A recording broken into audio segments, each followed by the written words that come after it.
Assalamualaikum warahmatullahi wabarakatuh. Salam edukasi, lifelong education learning for all. Menggali pengetahuan bersama Kampus Maya 21. Puji syukur kepada Allah, selawat kepada Nabi Muhammad SAW. Hari ini saya bisa menjumpai kembali Anda semua untuk kita belajar bersama, untuk menggali pengetahuan bersama dalam rangka mengisi pengetahuan kita sebagai manusia yang selalu terus untuk berpikir, terus untuk belajar berpikir, terus untuk belajar menambah pengetahuan dengan prinsip belajar lifelong education, learning for all. Artinya kita belajar sepanjang hayat. Oke sahabat sekalian, untuk video kali ini, pada video yang lalu saya telah membicarakan yaitu tentang ciri-ciri evaluasi dalam pendidikan. Untuk saat ini saya akan membicarakan tentang tujuan dan fungsi evaluasi pembelajaran. Tapi sebelum saya melanjutkan sahabat-sahabat, terlebih dahulu saya menyampaikan terima kasih kepada sahabat sekalian yang telah mensubscribe, membagikan, memberi like. Mudah-mudahan yang telah subscribe, yang telah like, yang telah membagikan menjadikan suatu amal ibadah kita dalam berbagi ilmu. Mudah-mudahan kita akan mendapatkan suatu keberkahan. Amin ya rabbal alamin. Oke sahabat sekalian, dalam sebuah pembelajaran, dalam sebuah pendidikan, di dalam satuan pendidikan, seperti telah saya sampaikan di awal itu, ada sebuah evaluasi yang harus dilakukan sebagai alat untuk membentuk atau membuat suatu keputusan dari hasil sebuah pembelajaran, apakah itu sudah berhasil atau tidak, sebagai evaluasi diri di dalam satuan pendidikan. Dan saat ini telah saya tadi sampaikan bahwa kita akan bahas tentang tujuan dan fungsi evaluasi pembelajaran. Ya sahabat semua, secara umum tujuan evaluasi pembelajaran itu adalah untuk mengetahui keefektifan dan efisiensi sistem pembelajaran. Jadi tujuan adanya evaluasi pembelajaran itu ingin kita ini efektif tidak, efisien tidak sistem pembelajaran yang telah kita lakukan. Itu fungsi daripada evaluasi pembelajaran secara luas. Sistem pembelajaran itu kan terdiri daripada sebuah tujuan, ada materi, ada metode, ada media, ada sumber belajar, dan ada lingkungan belajar. Itu merupakan bagian sistem pembelajaran. Artinya kita ini dengan adanya evaluasi akan melihat, akan meninjau, akan mengetahui apakah tujuan kita sudah tercapai atau belum, materi kita sudah tersampaikan dengan baik atau tidak, metode yang digunakan sudah bagus atau belum, sudah sesuai atau tidak, media pembelajaran yang digunakan apakah sudah sesuai atau tidak, atau menggunakannya baik atau tidak, sumber belajar apakah sudah sesuai dengan kebutuhan atau tidak, dan lingkungannya pun sudah mendukung atau tidak. Ini merupakan sistem dalam sebuah pembelajaran yang jangan sampai hal-hal yang telah tadi saya sampaikan itu terlewatkan. Itu sistem pembelajarnya, sahabat. Kemudian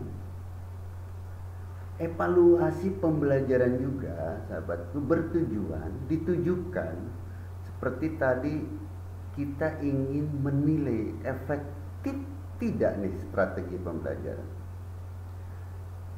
menilai dan meningkatkan efektivitas program kurikulum, menilai dan meningkatkan efektivitas pembelajaran, membantu belajar peserta didik, mengidentifikasi kekuatan dan kelemahan peserta didik, serta agar kita mampu menyediakan data yang membantu dalam membuat sebuah keputusan. Maksudnya begini, sahabat. Jadi dengan adanya evaluasi pembelajaran ini, kita akan bisa memonitoring, akan bisa mengambil data baik dari kurikulumnya, dari strateginya, dari pembelajarannya, dari kita lari ke peserta didiknya. Sehingga apa? Dengan kita sudah mengetahui, sudah mampu mengidentifikasi baik lemahnya, baik kuatnya, baik kurikulumnya, baik sistem pembelajarannya, maka apabila yang tidak baik, kita akan rubah atau kita mencari perubahan, mencari strategi baru, mencari metode baru, model baru, ya, biar kita tepat, sehingga apa yang sudah diketahui, data-data yang sudah masuk ke kita dengan adanya evaluasi tersebut, segera kita simpulkan dan ambil sebuah keputusan. Itu merupakan tujuan dan fungsi dari evaluasi pembelajaran. Artinya kita memberikan kemudahan sebagai di satuan pendidikan, di guru, untuk merubah atau menambah sehingga efektif dan efisien dengan dibuatnya sebuah keputusan baru. Oke, sahabat, itu merupakan tujuan dan fungsi daripada evaluasi pembelajaran. Saya lanjutkan, sahabat. Saya lihat sekarang dari Citenden ini 1994. Beliau mengklasifikasikan apa? Tujuan daripada penilaian. Di sini untuk memperkuat daripada evaluasi pembelajaran, saya ambil juga dari Citenden, dari Citenden yang diambil oleh Arifin tahun 2013. Itu ada klasifikasi daripada tujuan penilaian atau assessment. Yang pertama ada keeping track, ada checking out, ada finding out, ada summing up. Ada 4 tujuan penilaian menurut Citenden yang dilanjutkan oleh Arifin. Sekarang yang pertama, keeping track. Keeping track itu apa sih? Keeping track ini menurut Citen ini untuk menelusuri dan melacak proses pembelajaran peserta didik sesuai dengan rencana pelaksanaan pembelajaran yang telah ditetapkan. Maksudnya begini, jadi seorang guru sebelum mengajar membuat sebuah rancangan atau rencana pelaksanaan pembelajaran RPP kalau di tingkat dasar sampai menengah. Setelah membuat rencana dan dalam melaksanakan proses pembelajaran, maka dengan adanya assessment, maka akan mendapatkan sebuah data, akan terkumpulnya sebuah informasi dengan waktu-waktu tertentu, dengan menggunakan jenis dan teknik penilaian yang sudah ditentukan, maka gambaran siswa, kemajuan siswa akan dilihat dari hasil assessment itu. Maksud daripada adanya giving track. Tapi yang utama bagaimana? Jadi sudah merupakan pokok yang harus dilakukan oleh seorang guru adalah merencanakan pelaksanaan pembelajaran. Apabila tidak membuat rancangan atau rencana pelaksanaan pembelajaran, diyakinkan hasil evaluasinya pun tidak akan maksimal. Makanya ini perlu sekali yang namanya kita menggunakan giving track atau guru menyiapkan rencana pelaksanaan pembelajaran atau RPP kalau di tingkat dasar sampai menengah. Kalau di perguruan tinggi ada yang menyebut RPS. Itu sahabat, itu yang pertama dari giving track. Kemudian yang kedua, checking up. Apa nih tujuan daripada adanya sebuah penilaian asesmen dengan menurut Cipten ini checking up, yaitu untuk mengecek ketercapaian kemampuan peserta didik dalam proses pembelajaran dan kekurangan-kekurangan peserta didik selama mengikuti proses pembelajaran. Artinya guru itu perlu melakukan sebuah penilaian untuk mengetahui bagaimana dari materinya, apakah sudah dikuasai peserta didik atau belum, dan bagaimana apakah materinya yang belum dikuasai. Nah, itu dilakukan sebuah checking up. Checking up ini yang harus dilakukan oleh guru, yaitu untuk mengetahui tujuannya, untuk mengetahui ketercapaian kemampuan peserta didik, agar penguasaan kemampuan apakah sudah atau belumnya bisa diketahui. Itu tujuan daripada asesmen dengan checking up.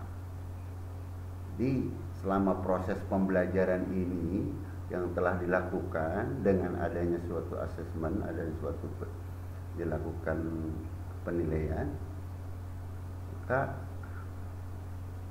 akan diketahui. Begitu tujuan yang kedua.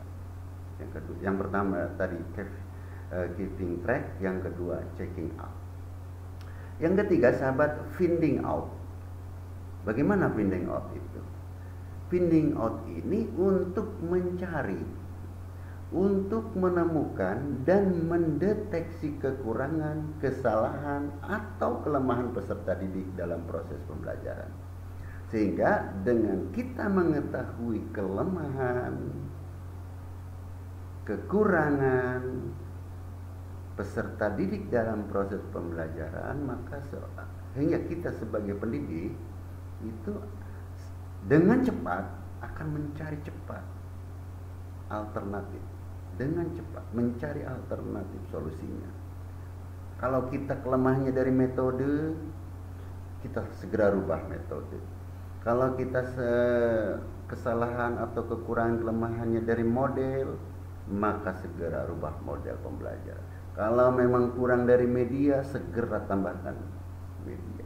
Kalau sumber belajarnya kurang, tambahkan sumber belajar. Artinya itu kita akan mencari alternatif dari kelemahan dan kekurangan. Itu maksud daripada tujuan adanya finding out. Oke, yang keempat, summing up. Maksud dari summing up itu menyimpulkan tingkat penguasaan peserta didik terhadap apa? Kompetensi yang telah ditetapkan. Jadi apa yang sudah direncanakan oleh seorang guru seorang pendidik nih sudah merencanakan, dengan kita melakukan penilaian maka akan diperoleh summing up. Untuk apa? Untuk menyimpulkan apakah tingkat penguasaan keberhasilan peserta didik dari sebuah kompetensi yang telah direncanakan itu sudah tercapai atau belum. Begitu, sehingga guru dengan sudah mengetahui, dengan menyimpulkan, maka kita akan mudah, guru atau kita sebagai pendidik ini akan mudah melaporkan kemajuan belajar untuk siapa ya? Untuk ke pihak yang berkepentingan, baik itu di satuan pendidikan ataupun sampai ke tingkat jenjang yang lebih tinggi, mungkin sampai ke kementerian, sebuah laporan-laporan. Jadi ada beberapa tujuan menurut Citen ini, sahabat, ada 4, ada keeping track, ada checking up, ada finding out, dan summing up. Dari keempat ini merupakan tujuan yang kembalikannya sebenarnya oleh kita semua. Apakah kita mau ngajar membuat RPP dulu kah? Apakah kita sudah tahu kekurangan dalam proses belajar kita kah? Dalam ketercapaian peserta didiknya sudah bisa kita mau menganalisanya? Apakah kita mau mencari alternatif apabila kita ada kelemahan-kelemahan, ada kekurangan-kekurangan? Ataukah kita sudah bisa menyimpulkan sehingga kita kompetensi peserta didik sudah tercapai atau belum? Oke, itu ada 4 fungsi atau tujuan daripada asesmen Survos yang telah disampaikan oleh Citen, sehingga kita sebagai seorang guru selayaknya untuk melakukan hal yang 4 tadi yang telah saya sampaikan. Oke sahabat, selanjutnya sahabatku, setelah kita mengetahui makna dari penilaian dengan berbagai sudut pandang, dengan berbagai segi dalam sistem pendidikan, dengan cara lain, dengan kata lain, maka tujuan dan fungsi penilaian itu ada beberapa juga, ada beberapa hal lagi sahabat. Kalau tadi menurut Citen itu ada 4, sekarang saya sampaikan juga adanya sebuah penilaian itu untuk apa. Jadi ini pun sebagai memperkuat, menambah wawasan. Selain daripada menurut Citen, kita akan sampaikan juga menurut saya ini bahwa fungsi dari sebuah penilaian, tujuan dan fungsi dari sebuah penilaian ini yang pertama sahabat, selain daripada 4 tadi yang telah saya sampaikan, penilaian berfungsi sebagai selektif. Bagaimana nih dengan penilaian berfungsi sebagai selektif? Dengan cara mengadakan penilaian guru, cara untuk mengadakan seleksi atau penilaian terhadap peserta didiknya, maka dengan sendirinya penilaian itu memiliki beberapa tujuan. Contoh, kita semua lakukan sebuah seleksi. Artinya kita bisa memilih peserta didik yang dapat di sekolah tertentu karena sudah diketahui kemampuan-kemampuan siswa kita. Selanjutnya kita bisa memilih peserta didik yang naik kelas atau ke tingkat jenjang berikutnya, ke tingkat berikutnya. Apakah ini sudah layak atau belum? Seperti itu. Kalau belum, kita ayo tambah pengetahuan supaya distandarkan bahwa ini sudah dianggap mampu. Kemudian untuk memilih peserta didik mendapatkan misalnya beasiswa atau sebuah prestasi dari belajarnya, kita kan sudah dengan adanya penilaian itu sebagai fungsi selektif. Terus selanjutnya kita akan memilih peserta apakah sudah lulus atau tidak, sudah berhak meninggalkan sekolah ini atau tidak. Itu sahabat, itu dengan adanya fungsi selektif. Jadi kita bisa kalau dalam input penerimaan peserta bisa diterima atau tidak, kalau mau ke sekolah lain bisa setelah kita ukur, kemudian bisa naik kelas atau tingkat udah layak atau belum. Kita harus tujuan selektif ini bisa memilih peserta mendapatkan beasiswa atau bantuan, atau juga selanjutnya dengan kita melakukan penilaian selektif ini bisa untuk mengetahui apakah sudah layak anak ini, peserta didik ini meninggalkan sekolah kita atau belum gitu. Oke sahabat, selanjutnya penilaian ini berfungsi sebagai diagnostik. Diagnostik itu maksudnya bagaimana sahabat? Ini adalah alat yang digunakan untuk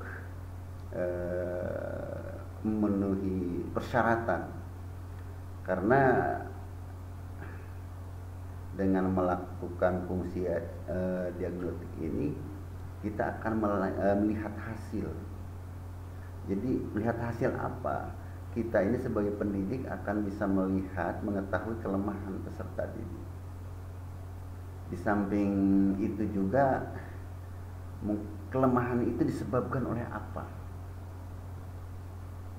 Terus dengan mengadakan penilaian ini, mengadakan diagnosa kepada peserta didik ini, kita akan melakukan diagnosa tentang kebaikan, kelemahan, kekurangan. Jadi penting sekali kita penilaian ini sebagai fungsi diagnosis. Jadi untuk apa? Untuk mencari solusi, untuk mencari alternatif di dalam mengatasinya. Fungsi diagnostik itu seperti itu. Jadi penilaian yang berfungsi sebagai diagnostik itu, sebagai pendidik atau guru ini akan menganalisa, mendiagnosa kelemahan kekurangannya, sehingga kita sebagai seorang pendidik akan mencari alternatif yang dimiliki peserta didik masalah-masalah itu, sehingga dan kita mengetahui masalah, sebab masalah, dan penyelesaian masalah. Itu fungsi diagnostik. Oke sahabat. Selanjutnya fungsi sebagai penempatan. Fungsi penempatan ini akan mengedepankan sistem baru yang kalau sudah di negara-negara maju ini sudah dilakukan. Mungkin di sini masih belum, karena metode modelnya masih belum begitu populer. Karena yang di Indonesia itu populernya dengan kooperatif, jadi kelompok. Kalau di luar negeri itu sudah belajar sendiri, mandiri. Nah, di sini penilaian untuk penempatan ini yaitu sistem belajarnya dengan kemandirian, dengan mempelajari sebuah paket belajar, baik modul atau paket yang belajar yang lain. Kenapa? Supaya ini mengarahkan tujuan dari penilaian fungsi penempatan ini, mendorong untuk peserta didik belajar secara individual, secara mandiri. Untuk apa? Agar peserta didik melahirkan bakat, minat, dan akan menjadi lebih efektif sesuai dengan apa yang dibawanya atau yang dimilikinya oleh peserta. Tetapi mungkin karena keterbatasan baik sarana, tenaga, atau kadang-kadang sukar sekali untuk dilakukan, makanya kata saya tadi telah disampaikan, pada umumnya itu dengan karena tidak terpenuhi sarana prasarana yang dimiliki oleh peserta didik, maka kebanyakannya kita menggunakannya pengajaran dengan secara kelompok. Tetapi perlu ditentukan, dipastikan di kelompok mana nih peserta didik harus ditempatkan. Jadi kita jangan sampai menggunakan penilaian sebagai penempatan ini salah menempatkan. Jangan sampai jangan sampai peserta didik yang mempunyai hasil nilai sama akan berada di kelompok yang sama belajarnya. Jadi adanya zigzag itu sahabat. Jadi untuk membantu teman-teman yang lainnya. Itu sahabat. Yang keempat, fungsinya sebagai penilaian selain dari tadi sistem, kita juga ini yang keempat ini sebagai pengukur keberhasilan. Fungsi dari penilaian ini maksudnya untuk mengetahui sejauh mana suatu program berhasil diterapkan. Tadi ya sebelum saya awal-awal juga setelah saya sampaikan. Jadi program ini berhasil atau tidak nih. Karena keberhasilan ini sebenarnya bisa ada beberapa faktor penentu. Tadi juga sudah saya sampaikan dari guru, metode, strategi, media, model, kurikulum, sarana, dan sistem administrasi itu tidak bisa dilepaskan. Kalau dari guru, metode, strategi atau model atau teknik, media, kurikulum, sarana itu sudah menjadi sebuah sistem yang tidak bisa ditinggalkan untuk mencapai suatu keberhasilan dalam sebuah pendidikan. Itu sahabat. Terus tadi kalau tadi kita berbicara untuk peserta didik dan satuan ya, satuan pendidikan, peserta didik di dalam dengan adanya evaluasi itu, penilaian itu. Tapi selain daripada itu juga berfungsi karena kita ini sekolah ini ada peserta didiknya, ada gurunya, itu ada peserta didik, ada guru, ada sekolah. Nah ini dengan adanya penilaian,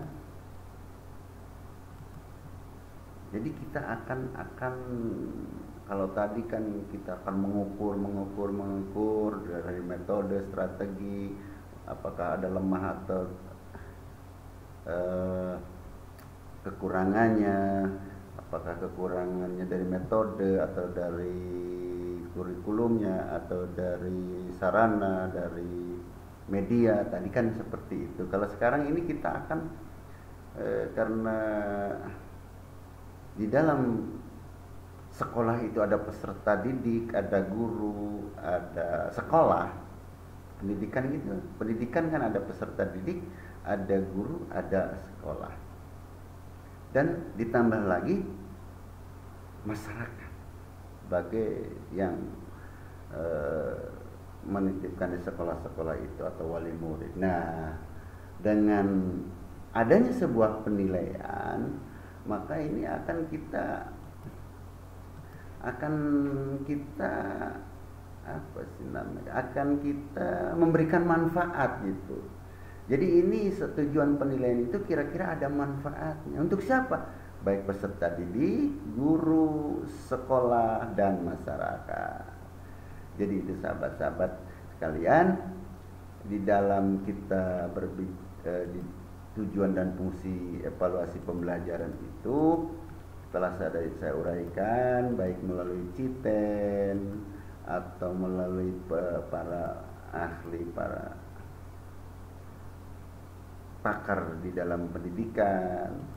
Dan saya di sini melihat bahwa peran guru itu sangat penting, karena kalau guru kurang mengikuti alur dari yang harus sudah ditentukan di dalam penilaian, maka keberhasilan itu sangat sulit untuk diperoleh. Karena dengan adanya sebuah evaluasi akan kita mengetahui kelemahan, kekurangan, kelebihan, kekuatan, baik dari mulai sekolahnya, peserta didiknya, gurunya, medianya, strateginya akan diketahui, tujuan dan fungsi daripada evaluasi pembelajaran tersebut. Dan yang terakhir itu, dengan adanya evaluasi berarti akan mendapatkan sebuah manfaat untuk siswanya, untuk gurunya, untuk sekolahnya, untuk masyarakatnya. Ayo kita belajar bersama, tingkatkan di dalam pengelolaan pembelajaran, di dalam evaluasi pembelajaran, sehingga kita akan mendapatkan suatu mutu yang baik, berkualitas, outputnya akan berkualitas, sehingga masyarakat akan lebih percaya kepada kita sebagai orang-orang yang di dunia pendidikan. Terima kasih, mohon maaf, ayo kita terus belajar. Saya dalam proses belajar, maaf bukan mengajari, tapi ini sebuah proses pembelajaran bersama. Mudah-mudahan kita diberikan kemudahan, kelancaran kesehatan, dan kita dijauhkan dari segala mara bahaya. Amin ya rabbal alamin. Terima kasih. Sampai jumpa lagi dengan video tentang objek evaluasi pendidikan. Jadi video yang berikutnya saya sampaikan objek evaluasi pendidikan. Terima kasih. Sekali lagi mohon maaf. Assalamualaikum warahmatullahi wabarakatuh.